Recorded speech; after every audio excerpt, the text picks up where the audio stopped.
What's up, fam? Bam. What's going on out there, man? It is the homie, MainmanMademan dropping through.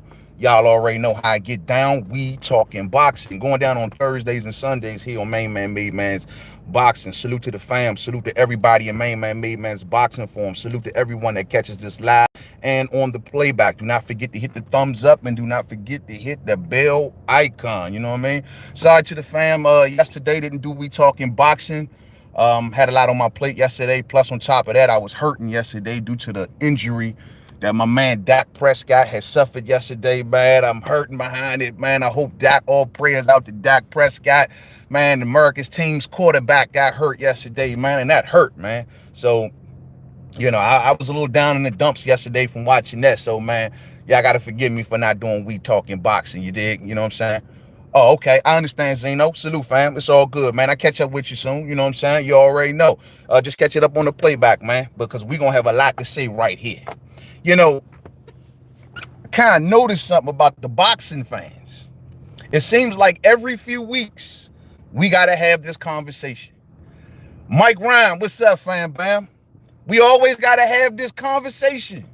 We got to steadily have this conversation every 2 weeks, it seems like, you know what I mean? But I'm willing to have it. And I'm more than willing to do it because it has to be said. So here we go. You dig? My brother is in the building.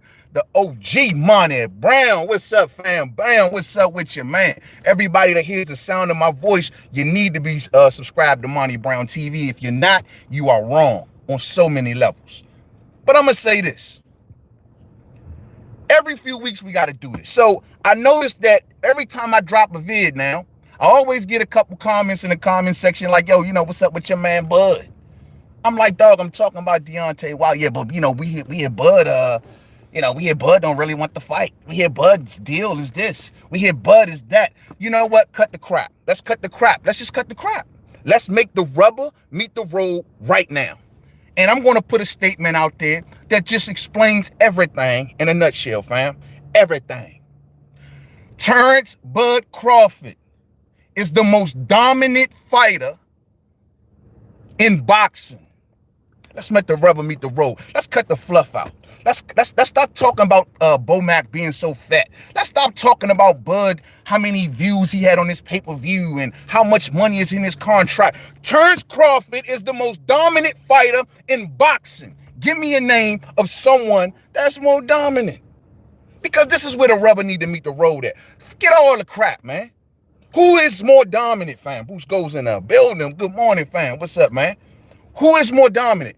The only name that I can give you close enough is maybe the Monster Inoue. When you look at his track record, he got a whole bunch of TKOs, a rack of KOs. You know, the problem is his resume is worse than Bud's.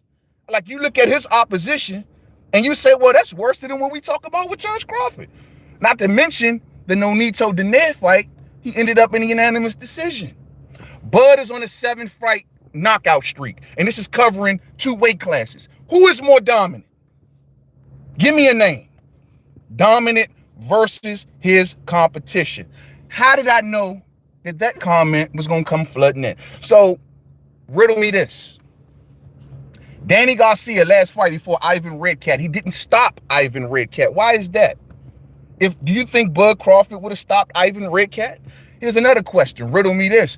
Danny Garcia faces Robert Guerrero for the WBC title, yet he doesn't stop Robert Guerrero. Do you think that Terence Crawford would have stopped Robert Guerrero? If it's so easy, if it's about level of competition, right? Why didn't Danny Garcia do it? I can give you a list of other fighters that's fought lower tier opposition in their weight class and didn't dominate nor stop them. But I got Bud doing it 7 straight times, including 2 weight classes, including world champions, right? World champions. I believe that Amir Khan would have beaten Ivan Redcat. You know what I mean? So miss me with the competition talk. The point I'm making to you, he is dominant. Whether you consider these men champions, whether you consider them contenders, whether you consider them fringe contenders, whether you consider them Hall of Famers, it doesn't matter. Bud has dominated them all. He ain't show no discrimination there. He ain't said, you know what, he's dominated them all, unlike, say, a Danny Garcia, who hasn't, and many other fighters. So when you give me this level of competition, Is he not doing the right things with this level of competition that he's supposed to be doing? Is he not? He's stopping them, champ. He's stopping them. What's up, Adrian? What's up, man? What's up with you? Alberto in the building. What's up with you, man?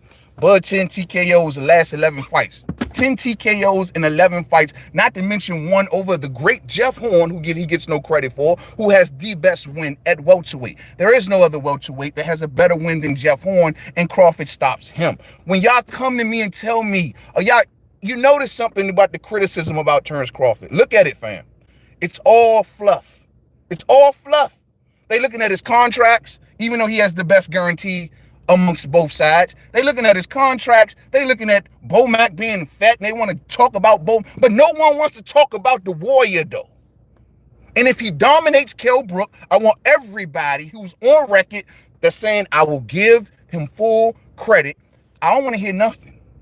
I don't want to hear nothing. If Lomachenko have a bad showing against Teofimo, and my man goes in there and dominates Kell Brook, he remains #1 pound for pound by a mile. By a mile. Because the only person coming closer to Bud Crawford today for his #1 pound for pound crown is Vasily Lomachenko. There is no one else. There is no one else. You know what I mean? I don't care who you are. You only as good as your opponent. You only as good as your opponent. Fine. That's fine with me. But I'm talking from a level of domination. This man is dominating his opponents. No other welterweight. Sean Porter, I'm listening to his podcast last night, and I finally caught up with the part where he was talking about Crawford, the vague answers that he gives like he always do. But I'm looking at Porter like, bro, you struggle with formula. He struggled with formula. Sebastian Formella, for real? Bro, Bud would have went in there and stopped that man in 2-3 rounds. But y'all want to sit around and talk bad about him. That's what don't make no sense to nobody. You know, it makes me feel like that people are in a school, right? And you see the cool kid. And you like, damn, I want to hang with the cool kid. But the cool kid like, nah, Slim, I don't know you, man. I ain't messing running with you like that. So now everyone's running around talking bad about the cool kid because he don't want to hang with you. That's all it's about.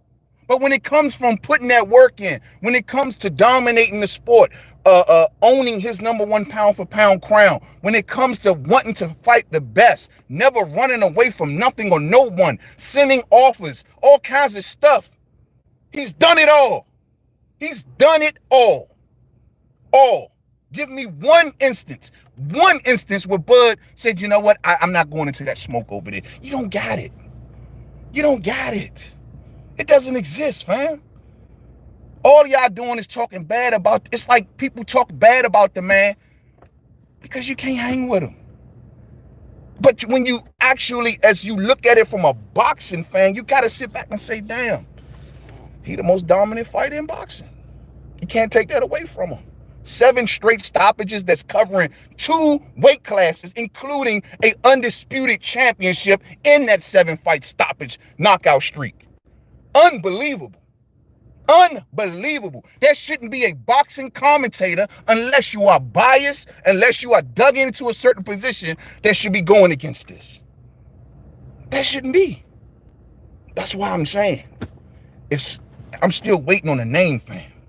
Can somebody give me one name that's more dominant than Bud? Give me one. Canelo Alvarez. Say it. Just say it. Who is more dominant than Bud Crawford? Someone give me a name. I'm waiting. Give me one name. Give me one. Give me one. Give me a heavyweight. Deontay Wilder. Give me someone. Give me someone who is more dominant than Terence Crawford. Riddle me that. I'm asking this fair question. William Smith in the building. Salute the Northern Island. What's up, fam? Why are we not talking about Wilder ducking Fury after his sparring partners are saying he is fitter than he has ever been? We're not talking about that right now because Wilder haven't spoke. Bro, I'm not, you know me, William, I don't chase every little article, bro. You know what I'm saying? Until Wilder speaks on this, look, at the end of the day, only thing I'm going to say on that is that Fury ain't going nowhere. Fury can talk till the cows come home. One thing that Fury is good at doing is selling himself. He's good at remaining relevant in one way or another.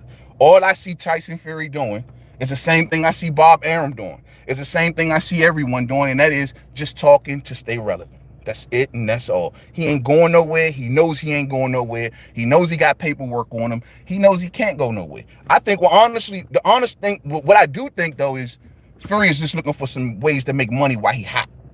And the worst thing to do is to let that oven cool off. Fury's name is boiling right now. You know what I'm saying? He probably want to take opportunities to go and make some money off of his hot boiling name. That's probably what it is. Go over to the WWE and wrestle one of them dudes, or I don't know, go over to Japan and fight in the Kumite or something. I don't know. Maybe wrestle a kangaroo or something. Whatever he want to do. I mean, but it seems to me he just want to make money while his name is hot. He just opened that brand new gym over there. You know what I mean? He got expenses out the yin yang and ain't nothing coming in. So at the end of the day, maybe Fury is starting to feel the answers like, you look, man, I got to strike while this iron is hot. And Wilder, you sitting over there taking forever in a day, but you ain't going nowhere. Ain't nothing you can do about that, champ. Thank Bob Arum for that. You know what I'm saying? Thank Bob Arum for that. Wilder ain't ducking Fury. Bob Arum can't find a date in December. That's why the third fight ain't happening. Third fight ain't happening until they can sure get a certain amount of money from that fight. It's just as simple as that. We can let a lot of fights slip through the cracks of them not being able to make no money. Certain fights they can put on, like Lomachenko and Teofimo, because it's not the greatest show on earth. You know what I mean? But Tyson Fury and Deontay Wilder is the greatest show on earth. And at the end of the day, if they're not putting that fight on until they can collect something from that fight, we can sit back and blame one side or the other, but it's really the same goal. And that is, both sides want to make this biggest show on earth worth it. And it's just the end of the day. We don't know when this fight gonna happen. I mean, I just think all of the stories are out right now are all for just hyping up the fight. I always tell people, okay, remember this. And it's funny, we talking about Teofimo Lopez and Lomachenko this weekend. Remember, we just did a story a few days ago where Bob Arum deliberately told Teofimo Lopez to go along with the story that they were going back and forth in the public with about Teofimo backing out of the fight. That was a concocted story. The deal had already got done.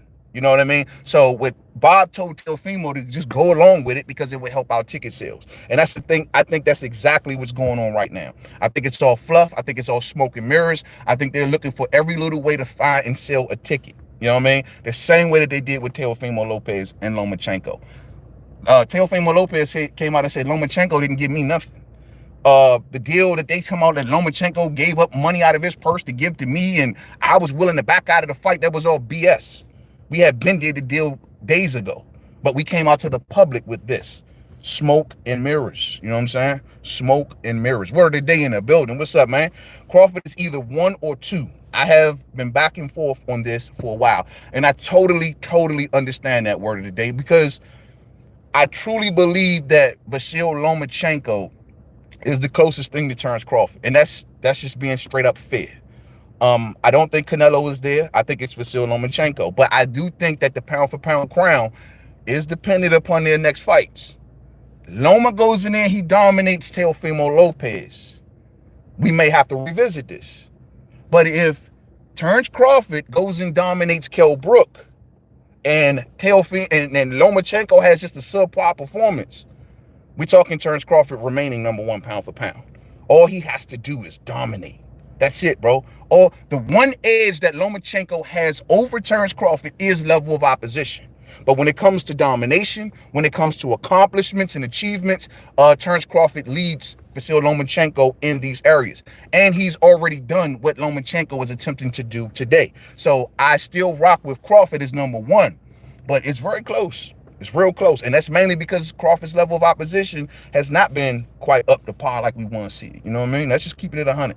Spence and Charlo is more dominant.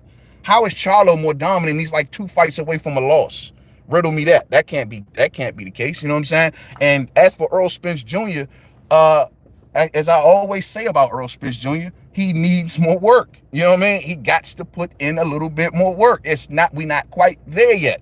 I know y'all want to be there, but we ain't quite there yet. You can't beat a broken Kell Brook, a little Mikey Garcia, and say Sean Porter, which was a hell of a victory. We just did that, but you got to do me more, bro. My man Crawford got unified, undisputed champions, #1 fighters at the weight class, crossing over several weight classes, went overseas in the backyard of a hostile crowd. He's done all of that shit. You know what I mean? So as much as Errol Spence is winning me over, at the end of the day, is he climbing the ladder? Absolutely. Is he kicking the doors open? Absolutely. But is he quite there yet? Not quite. You know what I mean? If I see Earl not only dominate Danny, you gotta go up to 54 and give me a belt, bro. You gotta go up to 54 and get me a belt, bro. You gotta go up to 54 and get me a belt. And I already know Errol Spence Nation. Oh, man, you're moving the goalposts. Man, what are you talking about, man? Come on, man. I know them comments are coming. No. Monty, I need Earl to go up to 54 and get me a belt to be number one. I need Earl to go up to 54 minimally and get me a belt to be number one. Now, we could talk top 5 all day. We could talk top 5, talk top 10 all day. But before we give Earl any consideration at number one, he got to go up and weight. And that's just my minimum requirement. You know what I'm saying? That's just being a minimum. You know what I mean? DJ Zion Love in the building. DJ Zion Love, what's up, fam? Oh, my God. What's up with my man, Blue Suit? We're going to look into that. DJ Zion Love, I don't know why you don't got that mod, man. William, I don't know why you don't got that mod, bro. I will be correcting that after this screen. William Smith and my homie, DJ Zion Love, y'all should have blue suits, bro. It doesn't matter. Same to you. Spence for the game, pound for pound, lightweight that was in the fight trying to stay alive. True. It doesn't matter what he's trying to do, fam. It doesn't matter. It's on Errol Spence Jr. to go in there and dominate, get the stoppage, beat his little ass down. You know, I'm not in the, because y'all, I know how people out there, y'all got this bad habit of when you give a little bit of criticism, you think you're going against the fighter. No, I'm just telling you, he didn't, you can say whatever you want. Did he dominate Mikey for the most part? Yes. He didn't stop him. He beat him every second of every round in that fight, without a doubt about it. You know what I mean? But he didn't stop him. And it doesn't make, it's a dominant performance, but he didn't put the cherry on the sundae. If that was Bud Crawford, he would have stopped Mikey in 4 rounds. Facts. He ain't playing with his food. He ain't got time to be, look, I got somewhere to be, champ. I got somewhere to be. I ain't got time to be sitting here running around chasing your little ass all around the ring. So guess what? I'm stopping you in 4. That's Bud's mentality. And that's what I love. And that's why he's the most dominant #1 pound for pound fighter in boxing. Y'all say Aegis Kalvalowskis knocked him down. Whatever, man. He knocked him down. But what did he do? He got it up and made it definitive. I'm not leaving nothing to the judges. I'm done playing with you. I was playing back and forth, trying to let the audience see you a little bit and let everybody get some eyes on Aegis Kalvalowskis, because we cool behind the scenes. But now that you didn't hit me with that shot, I'm stopping your ass. I love that. I love that. He allowed Aegis. If you go back and watch that fight, bro, like real spill, he did not put his foot on the gas for Kalvalowskis in them first 3-4 rounds. He's sitting there playing with him, jabbing him, moving around a little bit, trying to get some rounds in, But the second that Kalvalowskis landed that shot that made Bud go, whoa, the fight was over. From that second on down, the fight was over. I mean, real spill. Everybody was like, oh, he got dropped by Mean Machine. Okay, cool. The second that Mean Machine landed that punch, he didn't win another second of that fight. Facts. That's what you call domination. That's what you call domination. He didn't win another second. God damn. You know what I mean? He didn't win another second. They made $18 million off the live gate. They need fans, and they ain't trying to let that go. Facts, Alberto, facts. And that's what we need to understand, fans. I guess, since me covering the sport, because I used to be the same way, you know what I mean? Especially when I first started in the beginning. Every little thing, I'm like, what does he mean? What does he? I think he just said this yesterday. Y'all got to understand, most of the stuff, the stories that come out in boxing are just stories. You know what I mean? Everything today is about clout chasing. I'm even looking at Bob Arum, right? And I'm seeing him every interview speak on Eddie Hearn. Oh, Eddie Hearn's trashing Sky Sports with pay-per-views. Oh, it's Eddie Hearn shows. Oh, Eddie Hearn put rematch clauses. That's clout chasing. Bob is clout chasing Eddie Hearn. Y'all don't even see it. So that means every time you search in Google search Eddie Hearn, Bob Arum's name's gonna come up. And every time you search Bob Arum, Eddie Hearn's name's gonna come up. This is the game, man. This is the game, champ. And that's why I say Tyson Fury doing what he's doing. He knows exactly what he's doing. He's dropping the WWE name. He's saying certain people. Now I think they linked him to Conor McGregor once upon a time. You know what I'm saying? Like all of this linking fighters to Conor McGregor. That's what all this stuff is, yo. It's all clout chasing, fam. And I want y'all to understand that, man, because it's a lot of fluff and smoke out here, but you don't know what's real and what's not. You know what I mean? So I feel y'all. Bruce Gold says, where does Spence fit into this? Good question, Bruce. Where does Spence, like I said, I have no problem top 10. Top 5. I got Charlo above Spence. I say that. I got Charlo above Spence because he pretty much cleaned out his division, bro. Only thing left for Charlo to do is Hurd and Laura. And I got him destroying Laura at this point in his career. And as for Jarrett Hurd, I don't think he's even going to make it to that 154 Charlo fight. I think if it happens, it's going to happen at 60. You know what I'm saying? Or above. So at this time, it's you can honestly say Charlo pretty much cleaned out the division. You know what I mean? So I got to place Charlo ahead of Errol Spence Jr. Earl got more work. He hasn't fought Danny yet. He hasn't fought Terence. He hasn't fought, of course, you know, Manny Pacquiao don't really count. But, I mean, you got to go up and wait, bro. You can't place Earl above folks that has outdone him. I like Earl just like you do. But Earl hasn't went up in weight, and Crawford has. Twice. That's big. You know what I'm saying? That's humongous. People be like, it's that easy. Look at the level of opposition. I just seen Jeff Horn beat Manny Pacquiao at 147, but lose to Michael Zarafa at 160. Michael Zarafa ain't no world beater, because when you go up in weight, it's that much harder. And that's why I'm telling you, fans, like, it's not that I got anything against any of the Spence or Chop. They gotta outdo the guy that's in front of them. You can't just put him there because you living in the moment. You living in, oh, he just beat, Charlo just beat Rosario. Who the hell was Rosario 6 months ago? Oh, he just beat Rosario, and he's the greatest thing. He's pound for pound. Errol Spence Jr. beats Sean Porter, who's already been beaten well before then. Errol Spence beat Sean Porter. He's pound for pound. How? Bro, y'all ain't making this make sense in no sort of way. How has they outdone the guy who was already number one? Give me an instance where they've outdone Bud. Have they looked better than Bud in the ring? Have they beaten higher opposition by cleaner margins? I mean, where are you basing this from? And I don't understand when people ask that. I mean, when people say that. Earl versus Crawford for undisputed is my hope. That's all about hope. That's all about hope. All day. All day. I think Earl should stay and rule at his division. His style may not work with bigger fighters. That's no. Ain't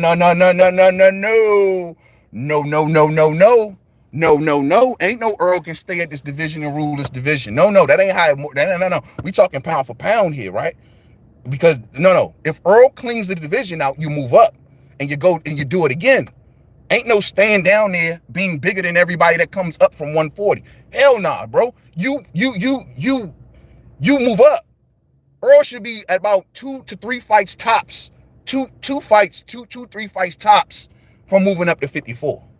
I'm sorry. It ain't no stay down at 147 and blow up and wait and keep cutting weight and overpower. No. We're not playing that game. And it ain't what Bud does. He challenges himself. You know what I'm saying? Challenges himself. If Spence beat Mel for the 154, is he pound for pound? All day. All day. Now, something that big, all day. Now we talking. Now you're talking. Now that's moving up and challenging the number one guy at the class. Something that Bud has already done. Now you're talking. Now you're talking. You know what I'm saying? Now you're talking. That's how you make a case for pound. But even though we know this will never happen, and because they in the same stable and so on and so forth, but if Spence was to go up to 54 and do something like that, he would be number one pound for pound by a mile, because you're talking about beating a dude that got 3 belts. Bro, that's beyond heavy. You know what I'm saying? That's beyond heavy. By the standards of pound for pound, he isn't number one. He can get there, though. He can definitely get there. The road to pound for pound number one for Earl or any other fighter for that matter is wide open. Don't get it twisted. I've told y'all before, I'm not married to this idea of Terence Crawford remaining number. He's been there for 3 years. He can lose it any day now. It doesn't matter. He'll always be remembered in the history books as a number one pound for pound fighter at this point. You can't take that away from him. So he can lose it today, he can lose it tomorrow, but they can never take it away from him. They can never, ever take it away from him. And he has been bigged up by Andre Ward and Floyd Mayweather, the former 2 number one pound for pound fighters. Miss me with it, man. Miss me with it. Oh, okay, it's all good, man. It's all good. Earl will be number one after Danny, says Monty. Oh, no, Monty. I just don't see it, fam. He got to go up in weight for me, man. Lomachenko went up in weight. and he got his pound for pound name.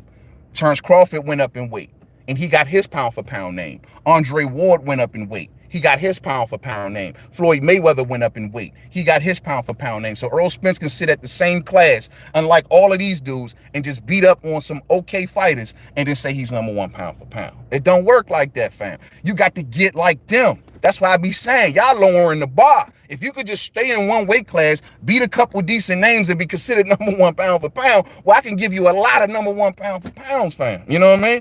That's all I'm saying. You got to outdo the next man. You know what I mean? Especially if Crawford go and beat Brook decisively. Bro, he is pushing the bar up. Nah, man. It just. Hagler never went up in weight, and he surely was pound for pound in his day. He was. But he had an argument with other fighters who also went up in weight. I can't recall, honestly, thinking of Hagler as #1 pound for pound, especially when Sugar and them was fighting. Like, I can't say that, bro. I never agreed. I never agreed. It's a lot of things I don't agree. I didn't agree that Sugar actually beat Hagler. You know what I'm saying? And we're going to do a rewatch on that fight. I don't think Sugar won that fight. But at the end of the day, I never had Hagler as #1 pound. You got to move up in weight, bro. Got to move up in weight, man. You can't be outdone, man. He would dominate 54 just like 47. Okay, cool. I'm with that, man. Hey, bro, I hope so. But he got to do it. That's my point. He got to do it. It was Mean Machine. Bud was supposed to whoop him in that fashion. Earl is pound for pound #1, and you are blind in one eye and can't see the other. If you don't see that, okay, L-Town. Let's deal with your statement. Since you say Errol Spence is #1 pound for pound, who has Errol Spence Jr. obliteratively dominated that's worth him being #1 pound for pound? Give me a name. Because if you say Sean Porter, it can, like I said before, Kell Brook beat him super clean, just as clean. And in prime, world champion version of Sean Porter, just like he did. Well, why wasn't Kell Brook considered #1? You know what I'm saying? I mean, who is the person that Earl has beaten that gives him this mythical #1 pound for pound status? Who is he beating? Little Mike? Lamont Peterson? At the end of the who? And in what fashion? Who's the name? Give me the name. I got D-Lo 44 in our building. What's up, family? Earl going to 154 is not going up in weight. EJ started at 154 and came down. Facts, Patrick White. Facts. In my opinion, if Earl gets #1 pound for pound by beating Danny Swift Garcia, then he should already be #1. Danny Swift Garcia is like the 4th best welterweight based on who he has already lost to. Facts. I say 6th best welterweight. You know what I'm saying? Facts. You can't. So he becomes #1 for beating the 6th best welterweight. Yo, man, y'all are like reaching. Yo, I mean, I got a bunch of dozens in my comment section because y'all reaching all the way across here to the DMV, reaching to make them points, man. Come on, man. I can give you a lot of pound for pounds based on that argument. Fighters that's done well in their weight class and beating some decent fighters. If that's the case, you know what I mean? I mean, just beat a couple decent fighters. Never went up in weight, never challenged themselves, never pushed themselves, never been undisputed. None of this stuff. You know what I mean? None of this stuff. EJ does have to go up in weight, but he will be pound for pound #1 by cleaning out 147. Now, I will say this, because that is actually a really good point, Coley. If he goes through 47, right? He beats Danny, he beats Sean, okay, and he beats Bud. He beats the actual guy that we are talking about as #1. Does that move the goalposts? That puts him, man. I need that move up in weight, fam. I'm sorry. Y'all can say, man, you tripping. Man, you on one this morning. I need that move up in weight, fam. I'm sorry. I need that move up in weight. I need that. I can't. I look at the monster, bro. I look at Lomachenko. I look at Crawford. These dudes are just dominating through several weight. I need that, bro. I need that. Why am I wrong for asking Errol Spence Jr. to go up and weight and do the same thing? And then say, now we can give it to him. Why am I wrong for asking that question? That is a fair damn question, fam. You know what I mean? That's a fair question. You know what I'm saying? Yeah. Kell Brook, Kell beat Porter pretty clearly. And Uga showed Porter to be not that dude. Facts, D-Lo. Facts. Ugas technically beat Sean Porter. Facts. But we rather than crown Errol Spence Jr. the #1 fighter in the galaxy of boxing because he beat a fighter that could be arguably lost against Ugas, and Kell Brook beat him cleanly. I don't know, fam. I don't know. Big A say true about Earl starting at 154, but he didn't accomplish anything significant enough to justify him being pound for pound. And that's the thing, bro. You know, it's, to me, it hurts your case when you come down in weight a little bit. It hurts it a little bit when you come down in weight. Now, sure, he could have been just coming down to his natural fighting weight, which was much more better for him. But Crawford's never done that, man. Like, y'all got to understand, Lomachenko ain't never done that. These fighters that y'all want to put Earl above has never done these things. I'm just trying to be fair about this, y'all. I'm just trying to be fair. Algieri, Kell Brook, Mikey, remember he moved up to Lamont Peterson and Sean Porter. Your turn. Bud's top fighters that can go from 140 to 147 and clean it out. Your turn. Bud's top fighters that could go from 140 to 147 and clean it out. Okay, well, I'd say Ricky Burns, numerous multi-weight champion, also held the WBO championship for 4 straight years. You dig?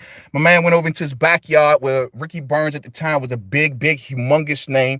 That to me is a great win because it's a multi-divisional multi-weight world champion. Now, I used to ask the question all the time of, well, who has Errol Spence Jr. beaten that was a multi-divisional champion, until I had Monty on my neck like, Mikey Garcia, you know what I mean? I'm like, all right, you know, I had to concede that point. So Mikey Garcia is a 4-divisional champion. The only thing is that he was Little Mike at the time, and, you know, we got some reservations about that. But outside of that, ain't many of those dudes over there beating multi-weight champions. But I always give him credit for Ricky Burns.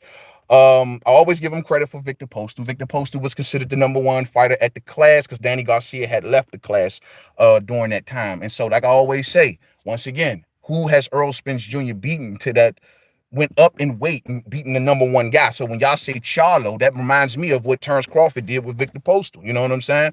Now, Victor Postol didn't clean out the division, no, like Charlo did. But at the end of the day, he still was a champion and considered the #1 at the class when Bud moved up.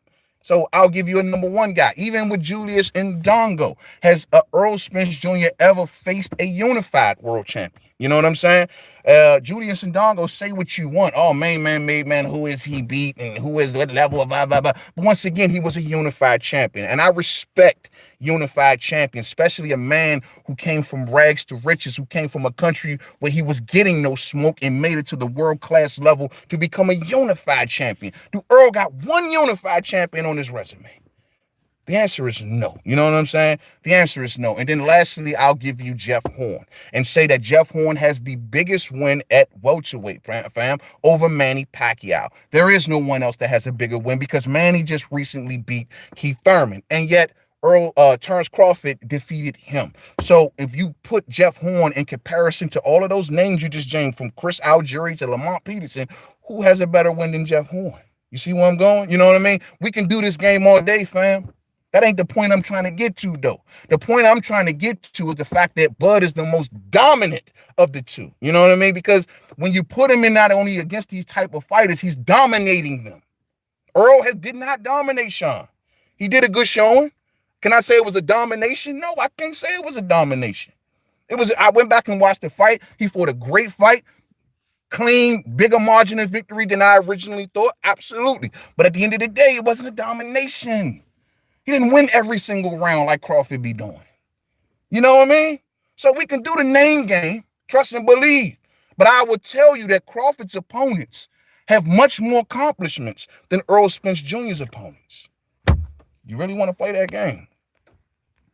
Ugas went the distance with Tomas Delorme, and Bud stopped Delorme in 6 all day. Not to mention, we can go today and say, fighters like Hammer and Hank Lundy wasn't much, but if you go back to that time frame when Bud fought Hank Lundy was a big name.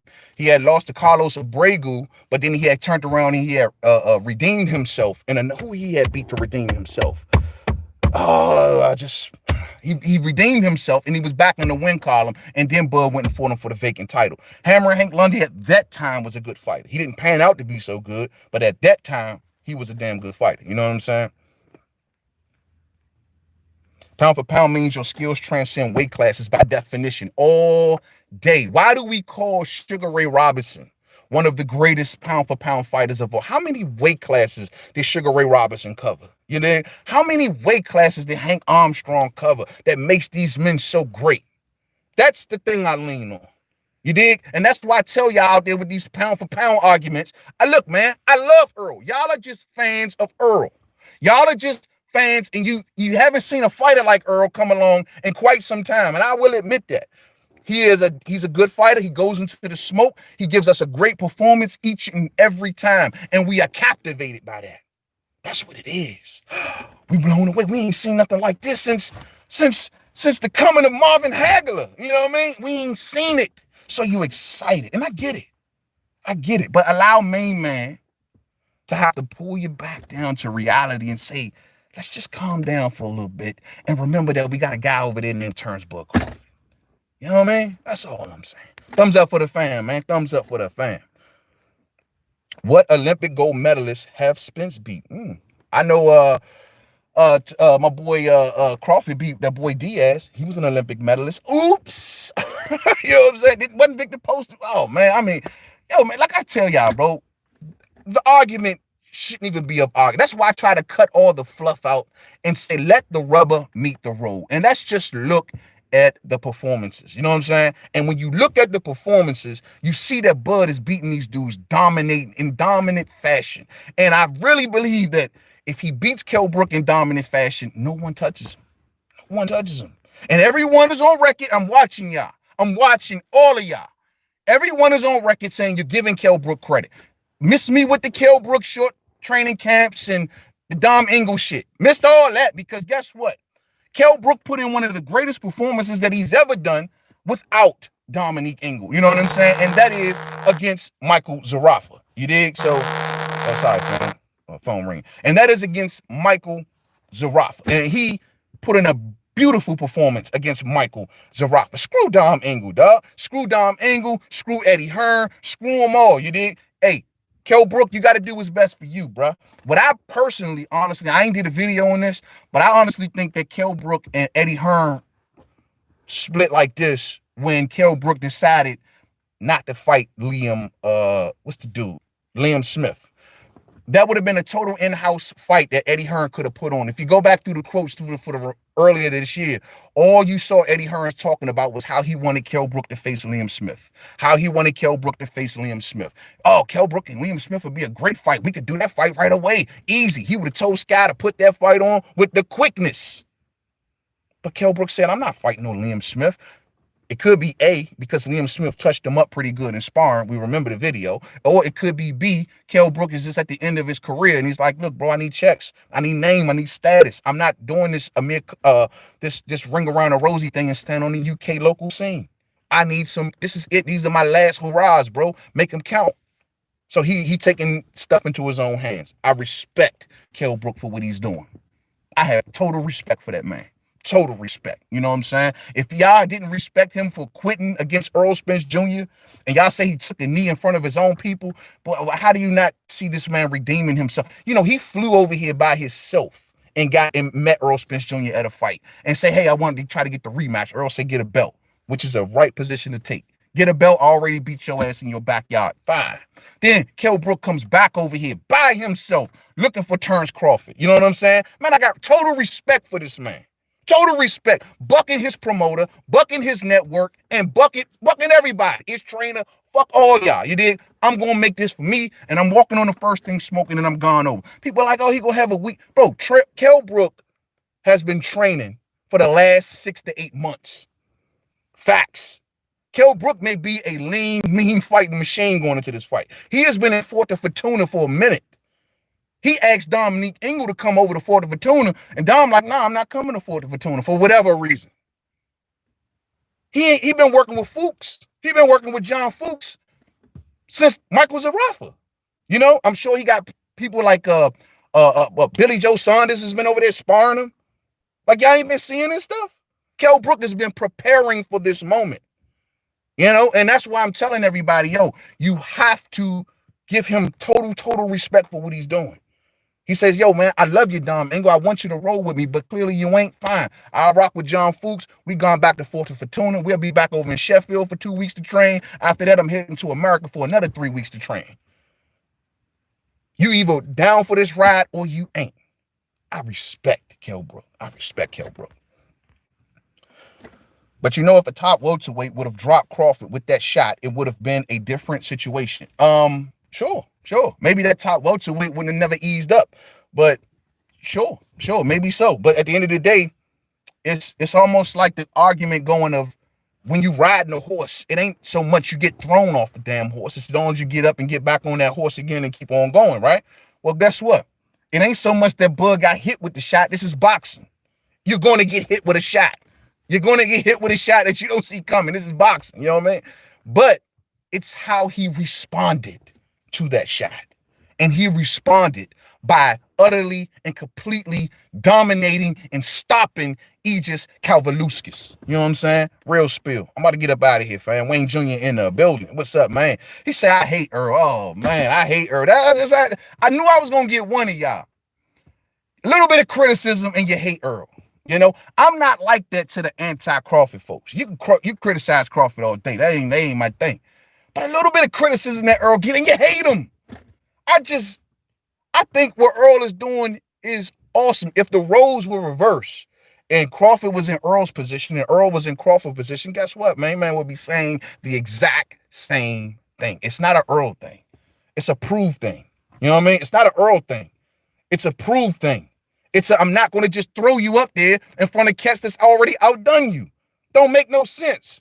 I'm just not into Earl that deep, I guess. You know what I mean? But you gotta outdo the guys in front of you, not just because I think you are better. They proved it. You know what I mean? Show me. That's all I'm saying. Manny had to lose. He was leaving, and Bob wasn't going to let Manny leave with the WBO strap. I hear you, man. I thought Jeff Horn beat him. I'm just going to say that. I thought Jeff Horn beat him. I thought Manny Pacquiao underestimated Jeff Horn tremendously. You know what I'm saying? My friend Kell Brook is a different kind of fighter. Let's see after the Crawford fight how opinions change. My boy Kell can fight all day. I do not deny that. I believe that Kell Brook is a very dangerous fighter going into this fight. I think that this is a tuned up, he knows what everything is on the line, Kell Brook. And another thing that kind of makes me also think into this fight, I'm going to have to revisit this. You know, we always talk about Terence Crawford being a slow starter. We always say that Terence Crawford takes those first early rounds, he downloads, he processes, then he makes the adjustments, and bada bing, bada boom, he gets you out of there, right? All right, cool. But he's a slow starter. You cannot be a slow starter, I don't know, against Kell Brook. He got to make Kell Brook work. If Kell Brook paces himself properly, like against the Michael Zarafa fight, like he walked Zarafa down, but he made it through that entire fight. You know what I'm saying? Point I'm making, fam, I don't know how it's going to work out for Bud. I don't know how it's going to work out for Bud starting slow and not pushing Kell Brook. Errol Spence went right at Kell Brook. He made Kell Brook have to work, pull counter, keep tussling with him, keep moving. Like he made Kell Brook work. That physical strength that we always talk about, he depleted that shit from Kell Brook. If Bud is going to start slow and Kell carries his stamina and power later on into the fight, fam, we got to fight. And I'm really looking at this stuff, bro. We got to fight, man. And Dongo, Ricky Burns. Nah, bro, you tripping. Who have Bud beat through, though, man? He's L-Town. See, that's what L-Town. We talking real, right? We keeping it 100. Now, you say Ricky Burns, and you leave question marks. Do you not understand he held the belt for 4 years? He held one belt for 4 years. If you don't know about Ricky Burns, that's one thing, but he held the belt for 4 years, then went up, lost his belts to Crawford, then went up to the next weight class and became champion again. Now, you may think that don't mean nothing. You may say that, oh, well, man, I mean, that don't mean anything. That's just, well, why hasn't this been replicated all throughout the boxing? I don't understand it. Why wasn't this replicated all throughout the boxing? If it's so easy to do. Y'all don't give him credit for Ricky Burns, even though he went into the backyard, into Scotland, where that crowd was turned all the way up. If you can't give him credit for Ricky Burns, bro. Now, Julius Ndongo, you can say, hey, man, 2 titles just fell out of the sky and fell into his lap. Whatever. That's the way you want to believe it. I'm a man that firmly believes that those are not easy feats to do in boxing. You know what I'm saying? And for a man to, especially to go up and lose your belts, go up and wait and become champion again, I just think that's incredible. That's incredible. And Errol Spence has nothing like that on his resume. Nothing. Y'all tripping, bro. Y'all straight up tripping. Just because he in the lower weight classes. And this is what people will always say. Well, man, do you think that Errol Spence Jr. would have beat those guys? I don't know what the hell Errol Spence Jr. would have done at 135 pounds. I don't know what the hell kind of fighter I would have had on my hands at 140 pounds. Man, do you not think that Earl would have beaten on? I don't know what that. We see Kell Brook, right? It's a perfect example. Kell Brook, he comes to 47. He's at 47. He's struggling against Carson Jones. He goes up a couple pounds. He's a different freak. He comes back and fight Carson Jones at 151 catch weights and stops him early. Different strokes for different folks. Don't know what person will operate how at a different weight class. Miss me with that. Oh, do you not know if Earl would have done that? I don't know what the hell Earl would have done. None of y'all do. You're guesstimating. You know what I mean? I'm telling you what Crawford did. I'm telling you what he did. Oh, Patrick White, you took the words right out of my mouth. Why is Keith? Oh! Patrick White, you the man. You are the man. Why is Keith not considered pound for pound when he has done everything that EJ has done? Monty, you got to answer this one, Monty. I need to hear an answer from you, fam. When he has done everything that EJ has done and did it first. Oh, you talking too much facts right here. EJ is fighting Keith's leftovers. Keith actually took Danny's O. EJ got to knock him out for it to count. That is the comment of the day. All day. Y'all running around here talking about Earl is #1 pound for pound for doing what Keith already done. Where were y'all at? Where were y'all at when Mainman Mademan was right here fighting for the final level, a.k.a. known as Keith Thurman? Where were y'all pound for pounders at then? Where were y'all at when he beat Danny, when he beat Sean? Did y'all come out when he had 2 belts? Where the hell was Errol Spence Jr. Nation then? Y'all were nowhere to be found. Keith was a bunch of this and a bunch of that. He was ponytail. He was the injury-prone fighter. He didn't get the credit that y'all are giving Earl. Oh, man. You know what, Spence Nation? Y'all are a bunch of hypocrites, man. Y'all are hypocrites. Y'all are hypocrites, man. You can't get away from that point, bro. Where were y'all at for Keith Thurman? Hypocrites, man. Hypocrites. Terence gonna beat the brakes off him all day. All day. I hear you, L-Town. I hear you, fam. I hear you. Spence has already passed Crawford in stardom. That means Crawford is doing something wrong. No, Adrian. No. That means that Earl has Jerry Jones, right? And the Dallas Cowboys on speed dial. What if Crawford had the Cowboys? Oh, man, he got the Cowboys. So if Crawford had the Cowboys, how do you think that would have went out?